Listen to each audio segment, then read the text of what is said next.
Wakati fulani aliletwa binti mmoja ambaye alikuwa amekufa mbele za watu, thousands of people. Amewekwa chini. Nilikuwa nimevaa koti, na koti nilikuwa nimevaa nikalivua nikamtupia yule binti, na nikamwamuru nikasema, binti, fufuka kwa jina la Yesu. Yule binti akaanza kulia, mama, mama, mama.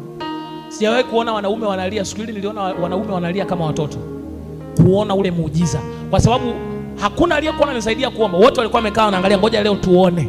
Siwezi kuaibika kwa sababu nimebeba neema ya kinabii. I carry prophetic grace. I carry prophetic grace. Chochote kitakachotokea sekunde moja ijayo, Mungu tayari amekihakikisha. Chochote kitakachotokea dakika moja ijayo, Mungu tayari amekihakikisha. Na watu wakaniuliza, kwa nini ulitumia koti ulilovaa kumfufua